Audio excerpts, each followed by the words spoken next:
बोले देवादिदेव श्री महावीर भगवान की जय जय जय। संत शिरोमणि गुरु आचार्य श्री विद्यासागर जी महाराज की जय जय जय। गुणैतन प्रणीता शंकर समान प्रवर्तक बोले परम पूज्य मुनि श्री 108 प्रमाण सागर जी महाराज की। बोले परम पूज्य मुनि श्री हरे सागर जी महाराज की। सत्य और संस्कृति का सजा भव्य वितान कदम मिलाकर चल पड़े धर्म और विज्ञान। तीर्थराज शंबेशकर की तलहटी में स्थित आत्मविकास का दिव्य सदन, जैन सिद्धांतों की वैज्ञानिक प्रयोगशाला, जहां बोलेगा समोसरण और जहां पंचायतन शैली में भव्य अतिशयकारी जिनालय का निर्माण पूर्णता की ओर है और आगामी आने वाले वर्षों में यहां पर अद्भुत ऐतिहासिक प्रभावना के साथ पंचकर्णक प्रतिष्ठा महोत्सव संपन्न होगा। ऐसे गुणायतन और श्री सेवायतन परिवार की ओर से आपका हार्दिक अभिनंदन स्वागत करते हैं।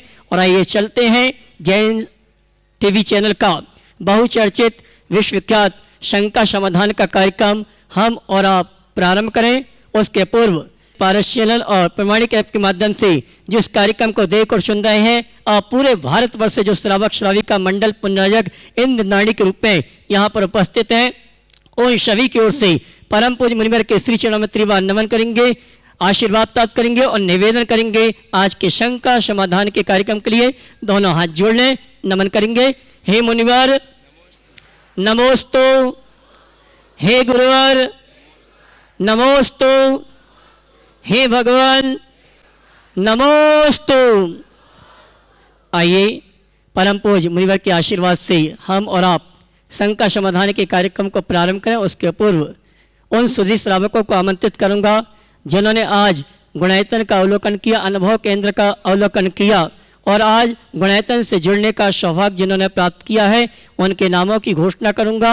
गुणायतन में जो पंचायतन शैली में जिनालय का निर्माण हो रहा है, उसमें जो वेदिका और कलश आदि लगाए जाएंगे, उसमें स्वर्ण दान देने के लिए जिन्होंने अवसर प्राप्त किया है, उनके नामों की घोषणा कर रहा हूं और मैं चाहूँगा आप उनके सम्मान में जोरदार ताली बजाकर उनका सम्मान करेंगे। श्रीमती सुशीला जैन, बलवीर नगर एक्सटेंशन, शाहदरा, दिल्ली। शिव कुमार ववली जैन, निशु जैन सपरिवार, पुरा करौंदी, दमोह। प्रदीप जैन, मनीषा जैन, प्रिंस, रीतिका, द्रव्य, आयुषी, शुभम, निहित जैन, देहरादून। रत्नीबाई, हीरालाल पांड्या, वर्धा, महाराष्ट्र। इष्टता मिलिंद गहनकारी, नागपुर। इन सभी ने स्वर्ण दान देकर अपने भविष्य को सुरक्षित किया है। जोरदार ताली बजाकर का सम्मान करें।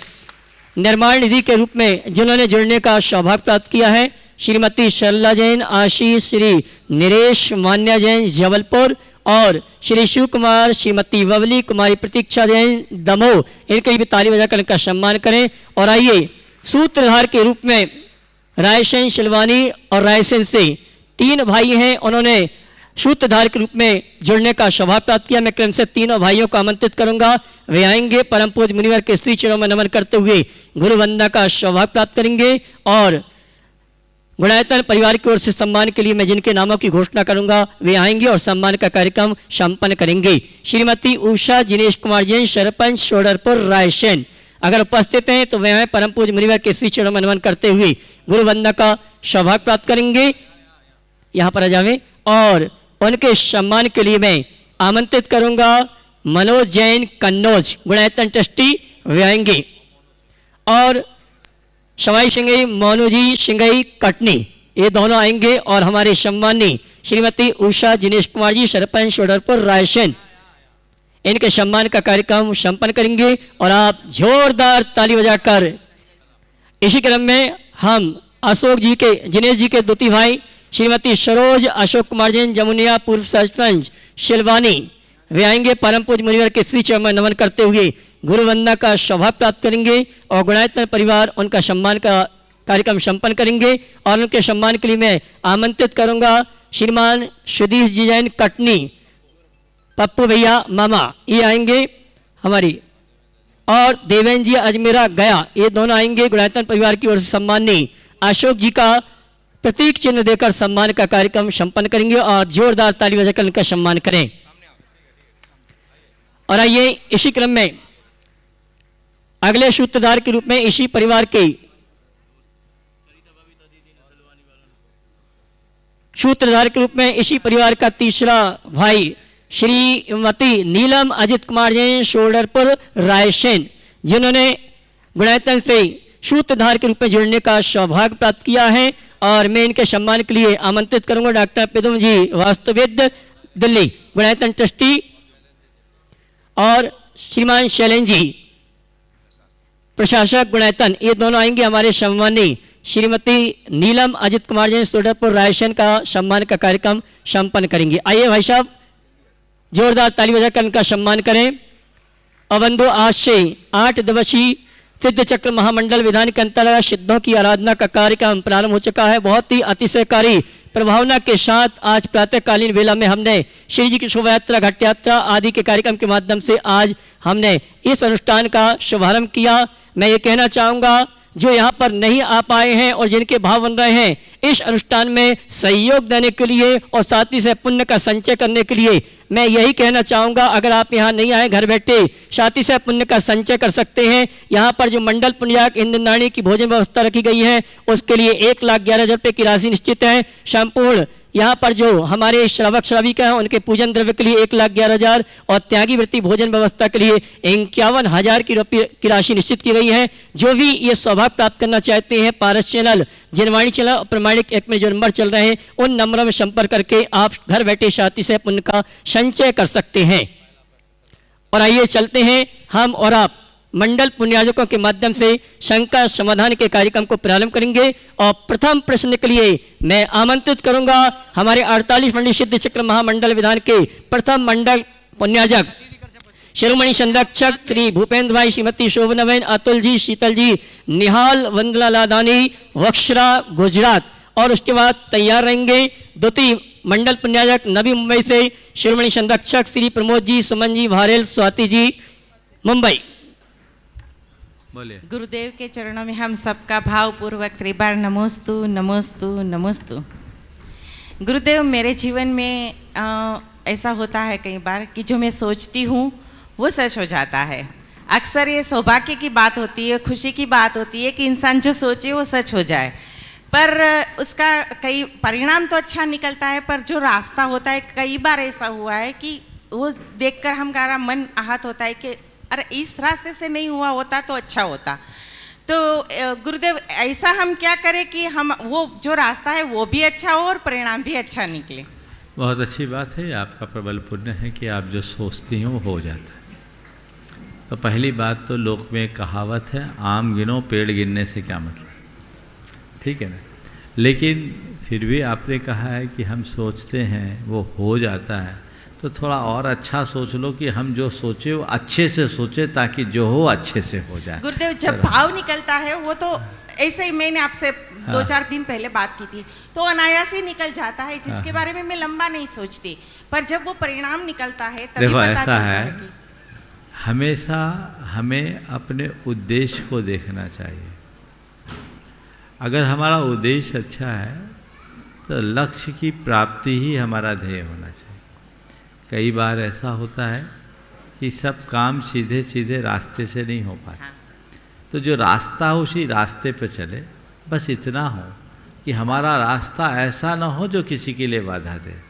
हम निर्बाध रास्ते पे चले और निर्बाध तरीके से चले। नमस्ते। हाँ, एक और बोलो बोलो बोलो। हाँ, मेरी तरफ से जगत के सब जीवों की तरफ से नमोस्तु महाराज श्री। महाराज श्री, इंसान को उसी में आनंद आता है, इंसान को उसी में आनंद आता है, उस काम को करने में आनंद आता है जिसके लिए लोग मना करते हैं कि ये काम तुमसे नहीं हो सकता। तो ऐसा क्यों? निषेध में जिज्ञासा ज़्यादा होती है। जिस काम के लिए लोग मना करें और वो व्यक्ति अगर थोड़ा सा जिजीविषा वाला हो और इन सब बातों को चुनौती की तरह लेने के लिए तत्पर हो तो उसको आनंद आए। और अच्छा है, हमें चाहिए कि लोग हमें मना करें ताकि हम काम अच्छे से अच्छा कर सकें। हाँ जी, अगले मंडल पुण्याज के रूप में नवी मुंबई से श्रीमणि संरक्षक श्रीमान प्रमोद जी, सुमन जी, शाह परिवार। और उसके बाद तैयार रहेंगे गन्नौर से श्रीमणि संरक्षक श्रीमती राज दुलारी, राजन जी, गीता जी, अनिल जी, ममता जी, प्रवीण जी, नमन जी, अलीशा जी, युक्ति जैन, शाह परिवार। नमस्ते गुरुवर वासी नवी मुंबई वालों की तरफ से। गुरुवर, मैं ऐसा कौन सा धर्म काम कार्य करूं कि मैं भगवान की माँ बन सकूं, इसके लिए आप भगवान की माँ बनने की प्रार्थना कर रहे हैं। मैं तो कहता हूँ धर्म में लगे रहो, भगवान बन जाओगे। जो भगवान के पथ का अनुसरण करता है वो एक दिन भगवान बन जाता है। निश्चित एक माँ होने के नाते आपको मातृत्व का अच्छा अनुभव होगा और आप इसीलिए मातृत्व से अपने आप को कृतार्थ करना चाहती होंगी और निश्चित त्रिलोकीनाथ की माँ भी त्रिलोक की माँ हो जाती है। ऐसी भावना तो बहुत उत्तम है, लेकिन अगर थोड़ी गहराई से विचार करें तो ये सब भी पर्याय दृष्टि है। हमें बीच में नहीं अटकना, हमें चरम लक्ष्य तक पहुंचना है। तो भगवान की माँ क्यों बने, हम तो भगवान बने। अवसर हमारे पास जो रत्नत्रय को अंगीकार करता है, भगवान के पथ चिन्हों पर चलता है, वो एक दिन निश्चित रूप से भगवान बन जाता है और हमें उसकी ही तैयारी करनी चाहिए। नवी मुंबई से नमोस्तु गुरुवर, नमोस्तु नमोस्तु। गुरुवर, अनुकूलता मिलने पर हम लोग धर्म की आराधना प्रभावना बहुत सरलता से हो जाती है, लेकिन जब प्रतिकूलता होती है तब वो सरलता से नहीं होती। तो हम ऐसा क्या करें कि हम प्रतिकूलता में भी धर्म की आराधना प्रभावना सरलता से करें? बहुत बहुत अच्छा सवाल आपने खड़ा किया है कि अनुकूलता होने पर हम धर्म की आराधना सरलता से कर लेते हैं, लेकिन जब प्रतिकूलता होती है तो सब कठिन हो जाता है। आपके पूछने का भाव यही है कि हम ऐसा क्या करें कि प्रतिकूलता में भी हम सरलता से धर्म की आराधना करने लगे। इसका बड़ा सरल सा उपाय है, जब अनुकूलता हो तो थोड़ा थोड़ा प्रतिकूलताओं का अभ्यास शुरू कर दो। जो मनुष्य अनुकूल स्थितियों में प्रतिकूलता को सहने का अभ्यासी होता है, उसके सामने अचानक आई प्रतिकूल परिस्थिति का कोई प्रभाव नहीं पड़ता। तो हम अनुकूल समय में प्रतिकूलता का अभ्यास करें।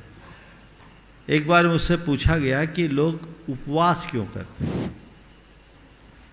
हमने कहा उपवास इसलिए करते हैं कि कदाचित भोजन न मिले तो परेशानी ना हो, अभ्यास हो जाए। उपवास इसलिए नहीं कि तुम्हें खाने को नहीं मिल रहा है, उपवास तो इसलिए कि खाने को पर्याप्त है फिर भी मुझे खाना नहीं। तो ऐसी दृष्टि अपने मन में होनी चाहिए।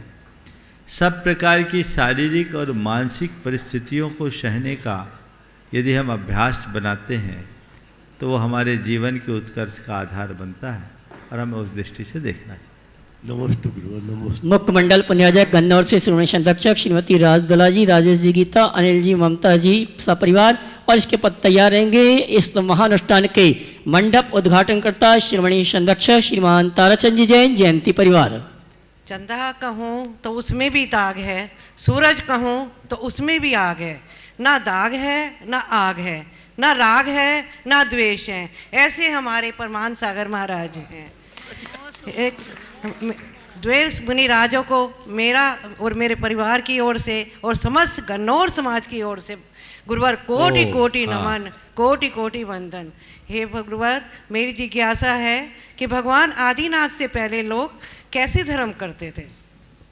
भगवान आदिनाथ के समय से पूर्व चतुर्विध संघ नहीं था, तीर्थ नहीं था और इस तरह के धर्मायतन भी नहीं थे। भोग भूमि का युग था और भोग भूमि के लोग मंद कसाई होते थे, उनमें कुछ कुछ लोग सम्यक दृष्टि भी होते थे।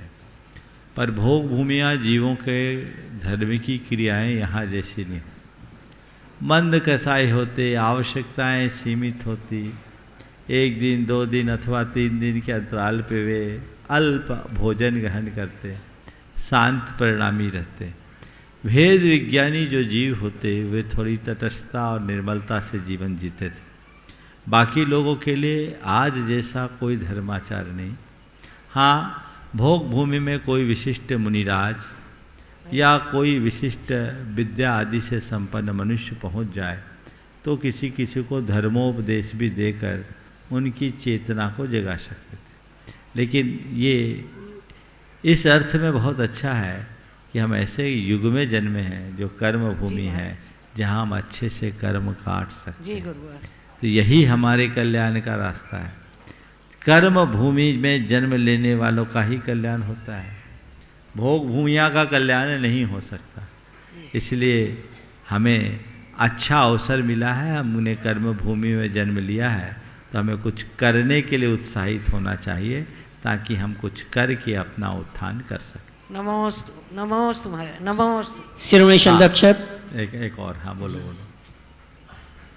महाराज श्री को मेरा सत नमन, सत नमन। मैं Ashok Jain, retired chief engineer Gannaur की तरफ से और गुरुग्राम की तरफ से महाराज से विनती करता हूँ कि महाराज श्री, इस संसार में हम सबको ज्ञान का तो बहुत घमंड है, इस संसार में हमको ज्ञान का बहुत घमंड है, पर घमंड का ज्ञान नहीं। महाराज श्री हमें इस घमंड का ज्ञान कब होगा? महाराज श्री से विनती है कि हम सबको इसके बारे में विस्तार से समझाएं कि हम कि हमें अच्छा। कभी ज्ञान का घमंड ना हो, और जो घमंड है उसका ज्ञान या बोध हमें कब होगा? बहुत अच्छी बात आपने पूछी। हमें दुनिया का ज्ञान है, ज्ञान का घमंड है, पर घमंड का ज्ञान नहीं। आपने पूछा है घमंड का ज्ञान कैसे होगा, थोड़ा घमंडियों पर नज़र दौड़ा दो तो अपने आप घमंड का ज्ञान हो जाएगा कि घमंड का परिणाम क्या होता है। मनुष्य की सबसे बड़ी दुर्बलता यही है कि वह अंत तक अपने आप को ठीक तरीके से समझने की कोशिश नहीं करता। जब तक व्यक्ति को आत्मा का ज्ञान नहीं होगा, अपने वास्तविक स्वरूप को नहीं जानेगा, तब तक वो अहंकार से मुक्त नहीं हो सकता। अहंकार है क्या? मैं कुछ हूँ, इस अवधारणा का नाम ही तो अहंकार है, जो अज्ञान का परिणाम है। जो लोग कहते हैं मुझे बहुत ज्ञान है और उसके बाद भी अभिमान में जीते हैं, तो सच्चे अर्थों में उनके पास ज्ञान है ही नहीं, वो अज्ञानी है। क्यों? अहंकार ही सबसे बड़ा अज्ञान है। अपने आप को कुछ और मान लेना, यही तो अज्ञान है। मैं जो हूँ बस उसे मानूँ, मैं कुछ हूँ इस धारणा को हटा दूँ। हमने जब अपनी कुछ काल्पनिक छवि गढ़कर उसे ही अपना मानना शुरू किया, वहीं से हमारे जीवन की विसंगतियाँ शुरू हो गई। तो अपने वास्तविक स्वरूप को जानते हुए हम आगे बढ़ें, तभी अपना कल्याण। ये नमोस्तु। मंडल नंबर 5 से श्रीमणि संरक्षक श्रीमान ताराचंद जी जैन, जयंती परिवार अलवर, जिन्होंने इस महानुष्ठान में एक मंडल लेकर और साथ ही मंडप का उद्घाटन करने का सौभाग्य प्राप्त किया है। उसके बाद तैयार रहेंगे श्रीमणि संरक्षक श्रीमान पुष्पेन जी, सविता जी, मंडल नंबर 6 और मुख्य कलश स्थापना पुण्याजक परिवार। नमोस्तु महाराज जी, नमोस्तु नमोस्तु नमोस्तु। महाराज जी, स्वर्गीय लोगों का शांति धारा में नाम क्यों नहीं लिया जाता उनकी पुण्यतिथि पर? बहुत अच्छा। स्वर्गीय लोगों का शांति धारा में नाम क्यों नहीं लिया जाता? वो कहाँ है तुम्हें पता है? अगर वह स्वर्ग में है तो परम शांति में, उनकी शांति की क्या जरूरत? शांति की जरूरत तो तुम्हें है, तुम उनके लिए क्यों कर रहे हो? वो तुम्हें याद नहीं करते तो तुम किसको याद करोगे और किसको किसको याद करोगे? संसार तो अनंत है। इसलिए जो चले गए उनको भूलो, जो रह गए वो शांति से जिए। इसलिए शांति धारा का नाम ले। समझ गया? बहुत अच्छा।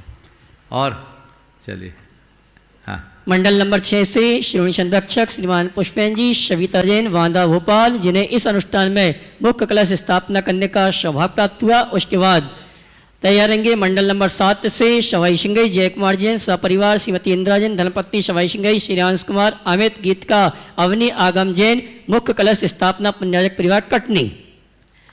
गुरु की महिमा वर्णी न जाए, गुरु नाम जपो मन भजन काय। महाराज जी नमोस्तु नमोस्तु। महाराज जी, मन बहुत चंचल होता है और मन को मारने का प्रयत्न कैसे करें? मन को मारो मत, मन को मोड़ो। जो मारने में लगे रहते हैं वो हार जाते हैं, और जो मोड़ने में लगते हैं वो जीत जाते हैं। हमारा धर्म मन को मारने की बात नहीं सिखाता, हमारा धर्म मन को मोड़ने की प्रेरणा देता है। अपनी बहिर्मुखी वृत्ति को अंतर्मुखी बनाओ, अपने भोगवादी चिंतन को योगोन्मुख बनाओ, त्याग की ओर अग्रसर हो। यदि इतना करने में हम सफलीभूत हो जाए तो हम अपने मन को आसानी से निर्मल बना सकते हैं। तो मन को मोड़ो, धन और दुनिया से हटाकर प्रभु और गुरु के चरणों में समर्पित कर दो। फिर कहना नहीं पड़ेगा कि मेरा मन मानता नहीं है। मन बहुत सीधा हो जाएगा, सब मान जाएगा और हम जो चाहेंगे उससे कर सकेंगे। शवाई सिंह जय। नमोस्तु गुरुवर, नमोस्तु। हाँ बोलो।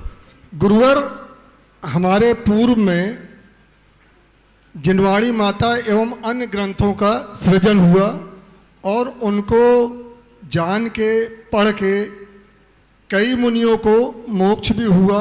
और उस ग्रंथ को पढ़ने के लिए हम आप सभी प्रयासरत हैं।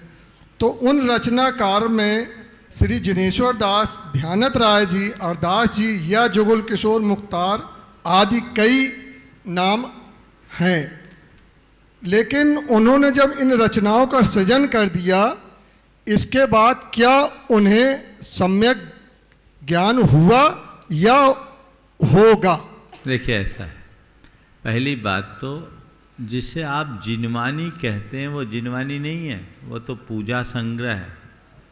जिनका आपने उल्लेख किया वे जिनवानी के कर्ता नहीं है। जिनवानी के कर्ता तो भगवान हैं।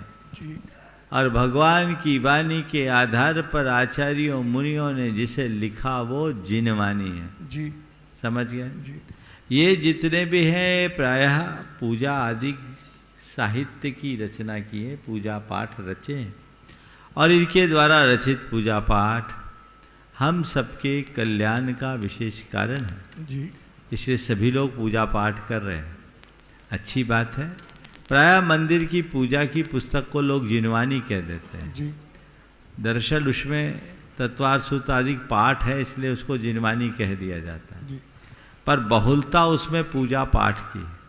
तो पूजा पाठ की पुस्तक को पूजा पाठ के संग्रह के रूप में देखना चाहिए और वह अलग अलग कवियों की रचना है जी। वह जिनवानी नहीं। भगवान ने अपनी पूजा लिखी क्या? नहीं।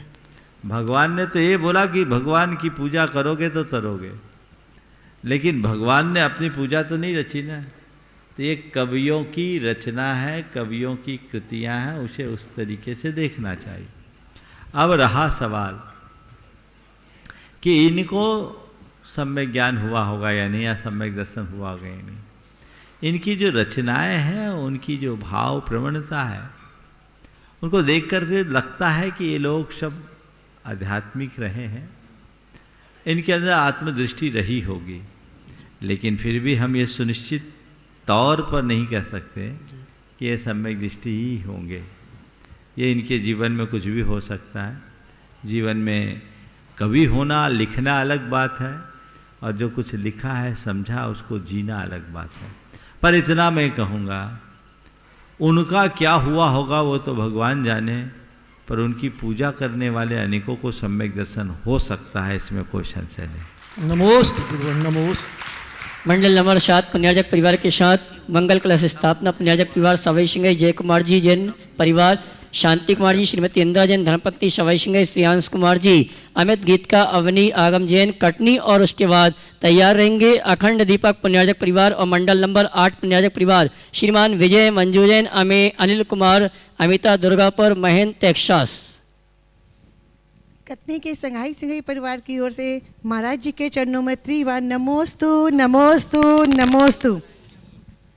हमें जीवन में पुण्य व पाप का फल भोगना ही पड़ता है, तो फिर धर्म की क्या उपयोगिता है महाराज जी? देखिए, जीवन में पुण्य और पाप का फल भोगना पड़ता है, धर्म की उपयोगिता क्या है? धर्म की सबसे बड़ी उपयोगिता यह है कि हमें पुण्य और पाप में स्थिरता देता है। पुण्य में अभिमान मत करो और पाप में दीनता मत आने दो। धर्म का सबसे बड़ा संदेश तो ये है, कितना भी पुण्य हो अभिमानी मत बनो, और कैसा भी पाप हो दीनता का अनुभव मत करो। जीवन तब आगे बढ़ेगा और उसी से जीवन को ऊंचाई पर ले जाया जा सकता है। फिर ये तो प्रत्यक्ष लाभ है। और धर्म का परोक्ष लाभ, पुण्य के योग से, धर्म करने से नवतर पुण्य का संचय होता है, पाप का विनाश होता है। पाप का विनाश और पुण्य का उपार्जन केवल धर्म के बल पर ही होता है। इसलिए धर्म की उपयोगिता और प्रासंगिकता को कभी भूला नहीं जा सकता। हम उसे उस तरीके से देखें। नमोस्तु भगवान, नमोस्तु भगवान, नमोस्तु भगवान। एक मन में जिज्ञासा रहती है कि सभी गुरुजनों के मुख से उनके उपदेशों में अपना उनके उपदेशों में स्वाध्याय करने के लिए बारे में सबसे कहा जाता है, लेकिन पूजा पाठ में भी इतना समय लग जाता है कि स्वाध्याय नहीं कर पाते। लेकिन फिर भी महाराज जी, जो आजकल जिनवाणी चैनल वगैरह में या पारस चैनल वगैरह में जो गुरुजनों के उपदेश आते हैं, प्रवचन आते हैं, वो तो सुनते ही हैं। तो क्या प्रवचन सुनने या स्वाध्याय करने में दोनों में कुछ समानता है या दोनों में विपरीत है या क्या भिन्नता है? क्या करना चाहिए? बहुत अच्छी बात है। प्रवचन भी तो एक प्रकार का स्वाध्याय है। धर्मोपदेश स्वाध्याय के 5 भेद है। वाचना, प्रेक्षणा, अनुप्रेक्षा, आमनाय, धर्मोपदेशा। तो ये प्रवचन भी स्वाध्याय है, शंका समाधान भी स्वाध्याय, बशर्ते उसको कान से नहीं सुनो, ध्यान से सुनो, कान लगाकर सुनो, अंतर मन से सुनो। स्वाध्याय, क्या पता प्रवचन का कौन सा वाक्य तुम्हारे जीवन को बदल डाले। एक वाक्य जीवन में आमूल चूल परिवर्तन कर सकता है। तो स्वाध्याय करो या प्रवचन सुनो, अलग अलग बात नहीं है, अपनी रुचि के अनुसार। हाँ, सैद्धांतिक ज्ञान का विशेष लाभ लेने की इच्छा हो तो हमें ग्रंथों को पढ़ना चाहिए। और गुरुओं के प्रवचन से थोड़े उत्प्रेरित हुए हो तो जिनवानी का अभ्यास करने के लिए उत्साहित होना चाहिए। पर यदि नहीं है तो कोई चिंता नहीं, तुम्हारा जिसमें मन लगे। कई लोग हैं जिनको पूजा में ऐसा मन लगता है कि मत पूछो। तो भाव तुम्हारे जिससे निर्मल हो जाए वैसा काम कर लो, उसमें कुछ मत सोचो। नमोस्तु नमोस्तु। सवाई सिंह जय कुमार जी परिवार का आशीर्वाद। हाँ। मंडल नंबर 8 पुण्याजक प्रिवर और अखंड दीपक स्थापना पुण्याजक प्रिवर श्रीमणी संरक्षक श्रीमान विजय मंजूजन, अनिल अमिता, दुर्गापुर, महेंद्र, टेक्सास। और उसके बाद तैयार रहेंगे अखंड दीपक पुण्याजक परिवार और मंडल नंबर 9 पुण्याजक परिवार श्रीमती शर्ला दीपचंद जी छावड़ा, कोलकाता। नमोस्तु गुरुदेव। गुरुदेव, यूएसए से मंजू और विजय की तरफ से ये प्रश्न है, जो कि इस मंडल के पुण्यार्जक हैं। गुरुदेव, उसने कहा है कि मेरा ऐसा कौन से पुण्य कम रह गया कि मैं मंडल लेने के बाद भी आ नहीं पाई। हालांकि उसे इस बात का संतोष है कि उसके निमित्त से हम सभी वंदना कर रहे हैं, आराधना कर रहे हैं, पर वह जानना चाहती है कि ऐसा क्या हुआ कि मैं नहीं आ पाई। और दूसरे आपका आशीर्वाद चाहती है कि फागुन की अष्टानिका के लिए उसे आशीर्वाद मिले कि वह आके आराधना कर सके। देखिए, बात सही है। उनका सबसे पहले मन था, जब ये विधान घोषित नहीं हुआ था तब से। पर हम कहते हैं ना, अच्छे प्रसंगों का लाभ केवल चाहने से नहीं मिलता, जब तक प्रबल पुण्य का योग न मिले। उनका पुण्य तो है, यहाँ आए, पर संयोग, हर व्यक्ति को हर समय अच्छा संयोग मिले कोई जरूरी नहीं। निश्चित ऐसे लोगों के मन में बड़ी आकुलता तो होगी। उन्होंने कहा भी, संदेशा मेरे पास भी है।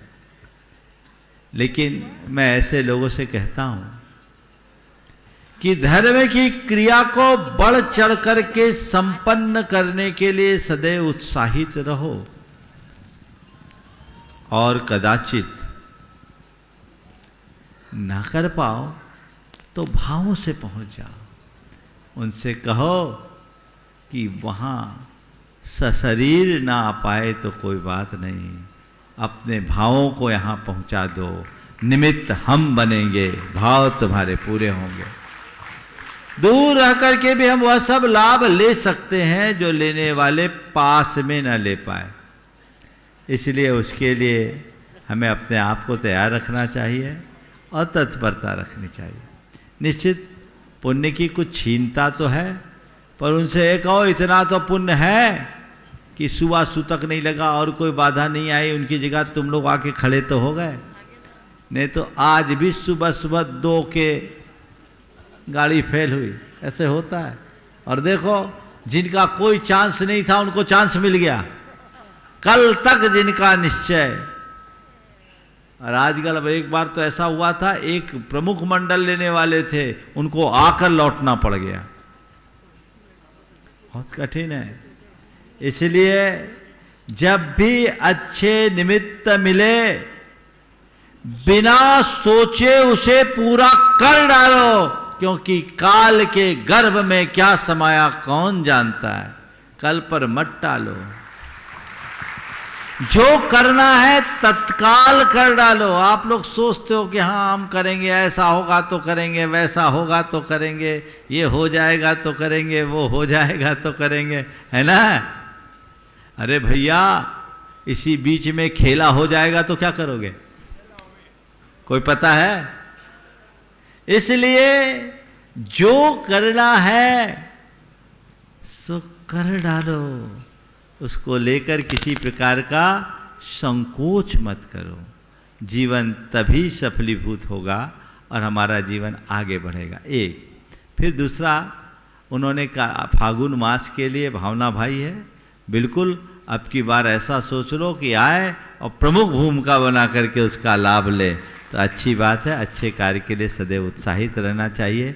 ये अंतराय है, बहुत सारी चीज़ें होती है जो हम चाहते हैं नहीं हो पाता, तो उस जगह हमारे लिए एक सूत्र है कि जो खुद से कर सको बहुत अच्छा, जो न कर पाओ तो उसकी अनुमोदना करो, उसमें कोई कसर न छोड़ो। गुरुदेव ये प्रश्न मेरा अपना है, एक प्रश्न अगर आपकी आज्ञा हो तो मैं भी करूं। हाँ पूछ लीजिए। गुरुदेव हम लोग बचपन से सुनते आए हैं कि गिलास आधा है अथवा आधा भरा हुआ है, और इस गुरुदेव हम बचपन से सुनते आए हैं गिलास आधा भरा हुआ है अथवा आधा खाली है, और इससे संबंधित उन लोगों का कोई भी इससे संबंध नहीं होता जो कि इस चर्चा में जुड़े रहते हैं। तो गुरुदेव मेरा प्रश्न यहाँ यह है कि उस जड़ से लेकर हम जो हम चेतन लोग हैं वो इस बहस में क्यों पड़ते हैं? क्या इसलिए कि हमें ग्लास से सीखना चाहिए कि वह संतोषी है, जितना भी उसे मिल जाए उसमें खुश है, या फिर गुरुता में लघुता दोनों समाई रहती हैं?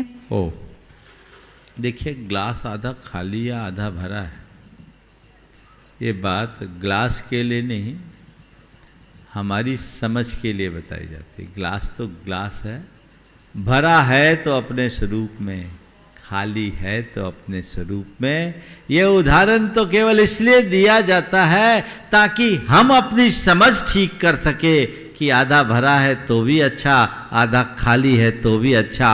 अपनी दृष्टि को समग्र और सकारात्मक बनाकर चले, जिससे हम अपने जीवन को सफलीभूत कर सके। हमारा लक्ष्य ये होना चाहिए, मकसद ये होना चाहिए। और जब हम ऐसे लक्ष्य को लेकर चलते हैं तभी सफल हो सकते हैं। इसलिए ये उदाहरण अपनी जगह है। ग्लास के लिए उसका कोई लेना देना नहीं, पर जिसके हाथ में ग्लास है वो चाहे तो बहुत कुछ समझ सकता है। नमोस्तु गुरुदेव। मंडल नंबर 9 पुण्यार्जक और जिन्होंने अखंड दीपक स्थापना करने का सौभाग्य प्राप्त किया, गुणरत्न ट्रस्टी श्रीमती सरला दीपचंद जी छावड़ा कोलकाता। उसके बाद तैयार रहेंगी रश्मि पाटनी कोलकाता। नमोस्तु नमोस्तु नमोस्तु महाराज जी। छह डाला को पढ़ने के बाद आपके प्रवचन और भी साधु संतों के प्रवचन सुनने के बाद लगता है कि इस जीव का होगा क्या। कितना भी बचेंगे, कोशिश करते हैं कि कितने बचे, लेकिन फिर भी लगता तो बस क्या करें। छह डाला पढ़ ली, सुन ली, आपके प्रवचन सुनते हैं, लगता है कि बहुत कमी रह गई, और ये कमी पूरी मेरे हिसाब से तो नहीं बन पाती। इसके लिए क्या किया जाए? हम क्या करें? हाँ? हम क्या करें? अब आप उपाय बताओ। अगर नाली के कीड़े को नाली में ही मजा आ रहा है तो दूसरा क्या करेगा? संत कहते तू कीड़ा में क्यों पड़ा, निकल जा, तेरे लिए अवसर भी है, और चाहे तो मैं अपना हस्तावलंबन देना चाहता हूं, आ जा। पर वो कहता यहाँ मजा आ रहा है तो हम यहीं रहे। तो संतों को भी लगता है कि चलो भैया, अगर इसको यहीं रस है तो होने दो, जब समय आएगा सद्बुद्धि जागेगी, इसका भी कल्याण होगा। हम क्या कर सकते, समझ गए? जय हो, जय हो। रश्मि पाटनी कोलकाता, और उसके बाद तैयार रहेंगे डॉक्टर पीसी जी पाटनी, गुणायतन ट्रस्टी, एलोरा। मेरे आराध्य गुरुवर के चरणों में मेरा और मेरे परिवार की तरफ से त्रय बार नमोस्तु नमोस्तु नमोस्तु। मेरी एक शंका है, शरीर, संसार और भोग से विरक्ति वैराग्य के कारण होते हैं, मगर अभाव के कारण या संसार से परेशान होकर यदि कोई वैराग्य लेता है तो यह क्या उचित है? वैराग्य लिया नहीं जाता, वैराग्य को जिया जाता है। जो वैराग लेता है उसका वैराग सत ही होता है, और जो वैराग को जीता है उसका वैराग असली होता है। तो हम ये देखें कि हमने वैराग लिया है या वैराग में को जी रहे हैं। वैराग कोई वस्तु नहीं है जब बाजार से खरीद के ले आए। वैराग एक परिणति है जो अंदर से प्रकट होती है, उसे केवल जिया जाता है। जब तक वस्तु स्वरूप का यथार्थ बोध नहीं होता तब तक सच्चा वैराग प्रकट नहीं होता। वैरागी दिखना अलग बात है और वैराग को जीना अलग बात। बहुत से लोग ऐसे होते हैं जो वैरागी के वेश में होते हैं पर उनके अंदर वैराग जैसा कुछ घटता नहीं। वैराग केवल और केवल उनके हृदय में घटता है जिनकी अंतश्चेतना जागृत होती है, जो यथार्थ को जानता है, संसार, शरीर और भोगों की नश्वरता को पहचानता है। वैराग को वही समझ सकता है। तो ऐसा वैराग हमारे अंतर में घटे और हम अपने जीवन को व्यवस्थित कर सके ताकि हम अपने आप का कल्याण कर सकें। Gunayatan trustee doctor PC Patni ji, Ellora. उसके पश्चात तैयार होंगे एलोरा गुरु के सभी छात्र एक प्रश्न के साथ नमन करते हुए आशीर्वाद के लिए। परम पूज्य महाराज जी, आपके चरणों में पूरे एलोरा समाज, मेरी परिवार की ओर से, एलोरा समाज की ओर से, गुरुकुल की ओर से, और एलोरा गुरुकुल और एलोरा का समाज और एलोरा के ट्रस्टीगण की ओर से त्रिवार नमोस्तु नमोस्तु नमोस्तु महाराज जी। आज हम यहाँ एलोरा के कम से कम 100 बच्चे और 25 से स्टाफ, ये सब 125 बच्चे यहाँ पधारे महाराज जी। मेरा उनसे संबंधित एक प्रश्न है महाराज जी। महाराज जी, आज के फैशन युग में समाज व्यवस्था को अच्छा रखने के लिए संस्कार की जरूरत है और संस्कार के लिए गुरुकुल है, तो गुरुकुल के समयानुरूप कैसे बदलाव होना चाहिए महाराज जी, शंका समाधान कीजिए। और एक क्वेश्चन महाराज जी, आप अनुमति दे तो। अभी एक ही ठीक है, 2-3 नंबर। संस्कारों की बहुत आवश्यकता है और संस्कार गुरुकुल से पढ़ते हैं, बिल्कुल यथार्थ है। काश ये गुरुकुल की परिपाटी आज तक चली आती तो हमारे देश का ये हाल नहीं होता। देश की दुर्वस्था का मूल हमारी शिक्षा की प्रणाली में परिवर्तन है। एक युग था जब हमारी शिक्षा गुरुकुल प्रणाली से दी जाती थी, जहाँ ज्ञान नहीं सीख दी जाती थी जीवन को बनाने की, जीवन को आगे बढ़ाने की। अच्छी बात है आप गुरुकुल चला रहे हैं और 100 बच्चे यहाँ आए हैं। निश्चित ये एक अच्छा उपक्रम है। इससे हम आने वाली पीढ़ी में संस्कारों की ज्योत सुरक्षित रख सकते हैं। समय के अनुरूप इसमें कुछ परिवर्तन भी आवश्यक और अपेक्षित दिखाई पड़ता है। वो परिवर्तन होना चाहिए, परिवर्तन कीमतात्मक हो। थोड़ा बच्चों के संस्कारों को सुरक्षित रखते हुए टेक्नोलॉजी का ज्ञान देना चाहिए। युग टेक्नोलॉजी का है।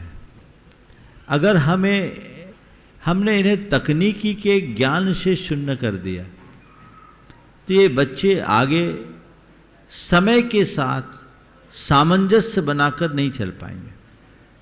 तो पुरातन और आधुनिक दोनों शैलियों के मध्य समन्वय बना करके चलना चाहिए। अगर हम केवल पुरातन को लेकर चलेंगे तो हो सकता है हमारी ये पीढ़ी कहीं अपने आप को असहाय महसूस करे।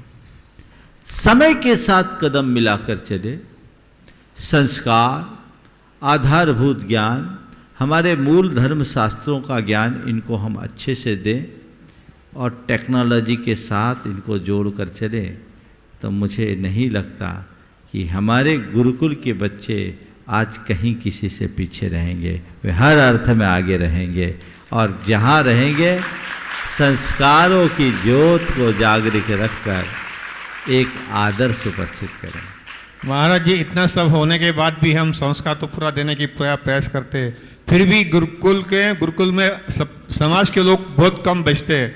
उसके लिए थोड़ा सा आपका मार्गदर्शन मिले तो। हमारे समाज में एक नया फैशन आ गया है अंग्रेजी माध्यम का, कॉन्वेंट में भेजने का। जहाँ ज़्यादा पैसा लगता है ना, वहाँ लोग अपने बच्चों को भेजना चाहते हैं। अच्छी शिक्षा मिले वहाँ भेजने की कोशिश नहीं करते, उन्हें पैसा लगता है। बहन जी, एक बात बता रहा हूँ, एक से जब एक प्रतिभा स्थली में बच्ची को भेजने की बात आई तो बोले वहाँ क्या, वहाँ तो मात्र 70,000 की फीस है। हमने कहा फीस तो 7 लाख के बराबर है, गनीमत है कि 70,000 ले रहे, वहाँ की कोई फैकल्टी एक पैसा नहीं लेती, इसलिए खर्चा नहीं है।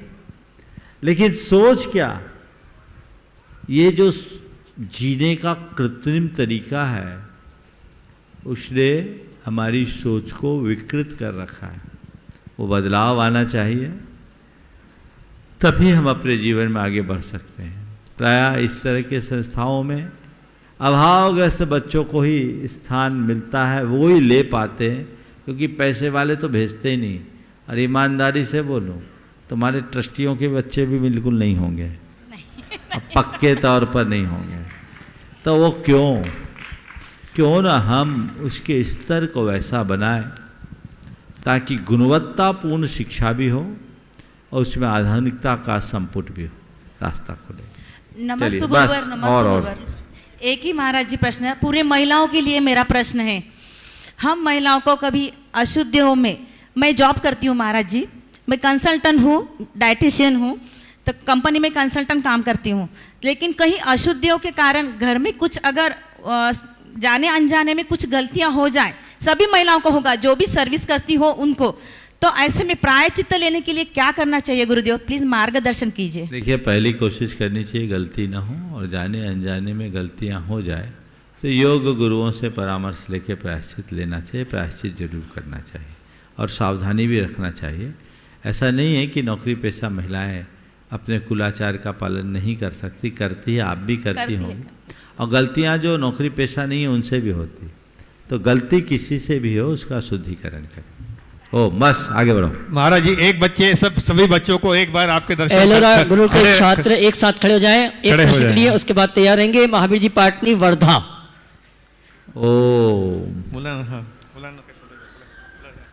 एक पूछना, बच्चों से पूछवाओ, अध्यापकों से नहीं।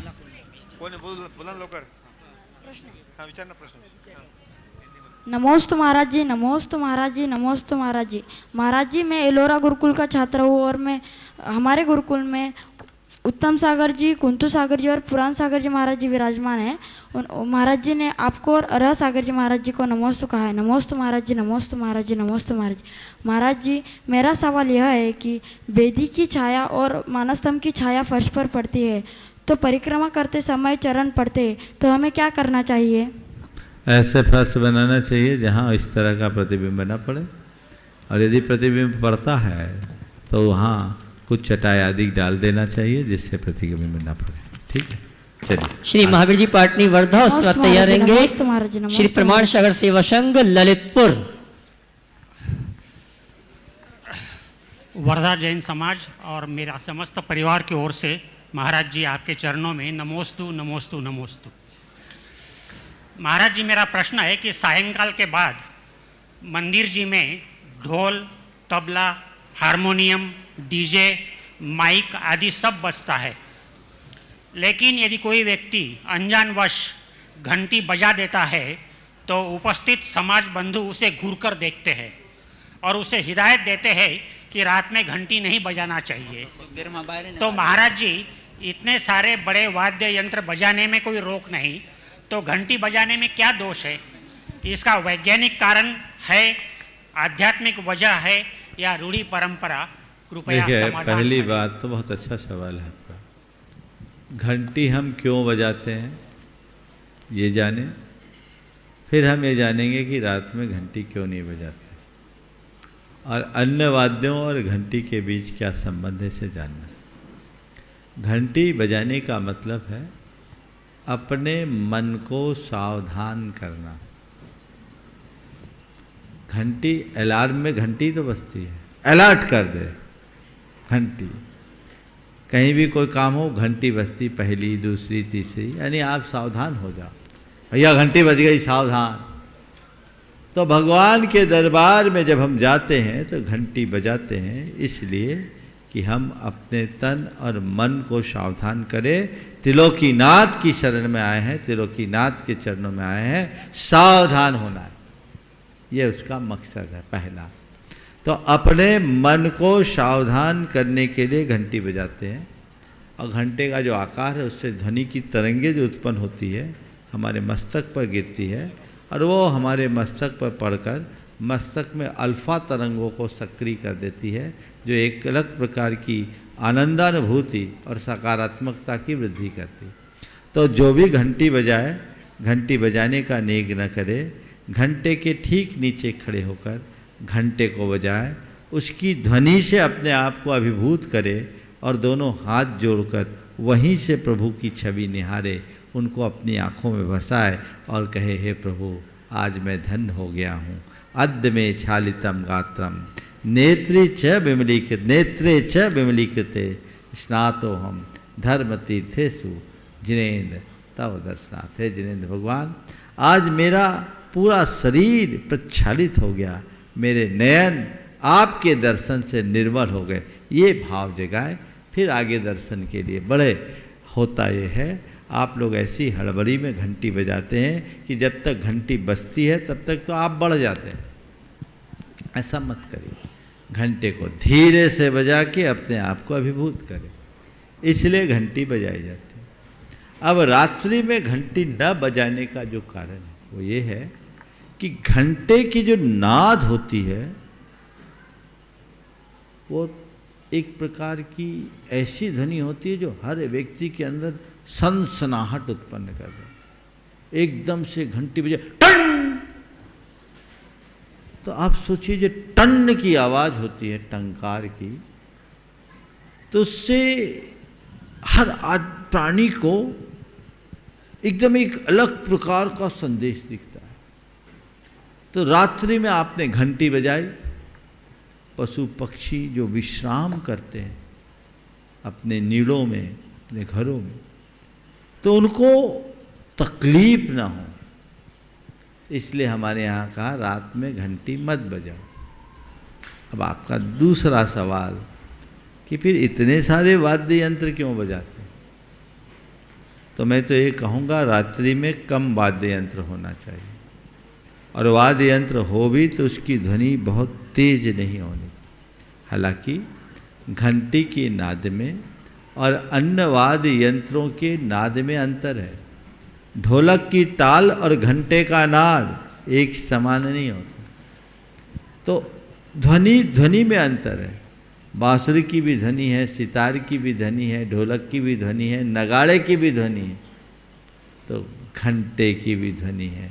घंटे में घन होता है, तत् वितत घन सौसिर, ये जो शब्द की ध्वनि की अलग अलग, ढोल नगाड़ों में तत् वितत होता है, लेकिन घंटे में घन होता है। तो घन एक प्रकार का तीव्र प्रहारात्मक होता है, इसलिए रात्रि में घंटे के नाद का निषेध किया जाता है और अन्य ध्वनियों को अपनाया जाता है। नमस्ते गुरु। श्री प्रमाण सागर शिव संघ जवल ललितपुर। उसके बाद तैयार रहेंगे श्रीमान जिनेश कुमार जी जैन रायसेन अपने सभी परिवार के सदस्यों के साथ। परम पूज्य गुरुदेव के चरणों में बारंबार नमोस्तु नमोस्तु नमोस्तु। हे गुरुदेव, भगवान का सच्चा भक्त कौन है एवं हम इसकी पहचान कैसे करें? गुरुदेव, जो भगवान का सच्चा भक्त रहता है क्या वो भी एक दिन भगवान बन सकता है? गुरुदेव, हम लोग किस प्रकार के भक्त में हैं? नमोस्तु गुरुदेव, नमोस्तु। भगवान का सच्चा भक्त कौन है, हम उसे कैसे पहचानें? और जो भगवान का सच्चा भक्त होता है वह भी भगवान बन सकता है। देखिए, मुझसे तो एक पूछोगे तो एक पंक्ति में उत्तर दूंगा। भगवान का सच्चा भक्त वही है जो दुनिया से विभक्त हो गया, जो दुनिया से विरक्त हो गया। जिसके हृदय में दुनिया से विरक्ति है, सच्चे अर्थों में उसके ही हृदय में प्रभु की भक्ति। जब लग नाता जगत का, तब लो भक्ति न होय। नाता तोड़े हरि भजे, भक्त कहाए सो। तो दुनिया से जितना नाता बढ़ेगा, भगवान से उतनी दूरी होगी, और भगवान से जितना नाता जुड़ेगा, दुनिया उतनी दूर होगी। समझ गए? तो सच्चा भक्त बनना चाहते हो तो दुनिया से विरक्त हो जाओ। अपने हृदय में केवल प्रभु और प्रभु को ही बसा लो, तो तुम सच्चे भक्त हो जाओगे। फिर तुम्हारा सवाल है, क्या जो सच्चा भक्त है वो भी भगवान बन सकता है? मैं कहूँगा, सच्चा भक्त ही भगवान बन सकता है। जो सच्चा भक्त होगा वही भगवान बन सकता है और कोई दूसरा नहीं। इसलिए भगवान बनने के रास्ते पर चलना चाहते हो तो भक्ति के मार्ग को अंगीकार करो और अपने जीवन को आगे बढ़ाओ। कबीर दास ने इस संदर्भ में और एक अच्छी बात कही, कामी क्रोधी लालची इनते भक्ति न हो। कामी क्रोधी लालची इनते भक्ति न होय। भक्ति करे कोई सूरमा, जाति वरण कुल खोय। सबसे हटकर जो अपने आप से अपने आप को प्रभु के प्रति समर्पित कर दे, सच्चे अर्थों में वही भक्त कहलाने का अधिकार। नमोस्तु गुरुदेव, नमोस्तु गुरुदेव, नमोस्तु। श्रीमान जिनेश जी जैन सरपंच शोड़पुर रायसेन अपने परिवार के सदस्यों के साथ। उसके बाद तैयार रहेंगे गणतंत्र ट्रस्टी डॉक्टर प्रीतम जी वास्तविक दिल्ली। कोटसा नमोस्तु महाराज, कोटसा नमोस्तु महाराज। श्री डिस्ट्रिक्ट रायसेन से इकलौता सरपंच होने के नाते पूरा रायसेन समाज की तरफ से कोटसा नमोस्तु नमोस्तु महाराज। श्री एक संदेश छोटा सा रायसेन डिस्ट्रिक्ट की समाज को कि महाराज श्री वहाँ से गुड़ायतन के लिए बहुत कम लोग जुड़ रहे हैं। इस मंच के माध्यम से ये संदेश है मेरा कि रायसेन से ज़्यादा लोग इस गुड़ायतन में जुड़ें। बस यही कामना करता हूँ महाराज श्री। बहुत अच्छी बात, आप जुड़ गए हो। हाँ महाराज, अब जाके जुट जाओ तो सब जुड़ जाएंगे। नमस्ते चलो महाराज जी। हाँ, दो प्रश्न दो है, बोलो बोलो जल्दी। नमस्ते महाराज जी। पहला प्रश्न है दो पंक्ति में, अभी आपने बोल दिया तो पंक्ति याद आ गई। नमस्ते महाराज। ये प्रश्न जन्म लिया महाराज श्री 52 गजा से, जब जल्दी कर लो बाबा, गाड़ी छूटने वाली है। हाँ महाराज, तीन सजाते देश को संत, सती और सूर, जो देश की सीमा पे बॉर्डर पे लगे हुए। तीन सजाते देश को संत, सती और सूर, तीन लजाते देश को कपटी कायर कूर। महाराज श्री, हम और आप इन कपटी कायरों से कैसे बचें? आचार्य श्री को कोई कट मारता है, कोई 52 गजा में गड़बड़ करता है, तो कपटी कायर और कूर, इनसे कैसे बचे? आप और हम कैसे बचें?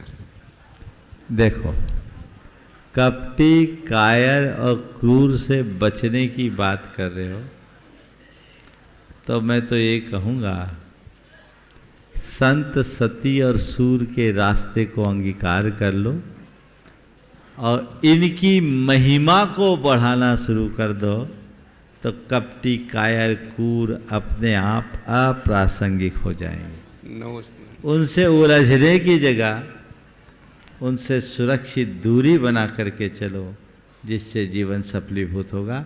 बहुत बहुत आशीर्वाद। एक बार इनका अभिनंदन कर दीजिए, पूरे जिले के एकलौते सरपंच। नमस्ते नमस्ते।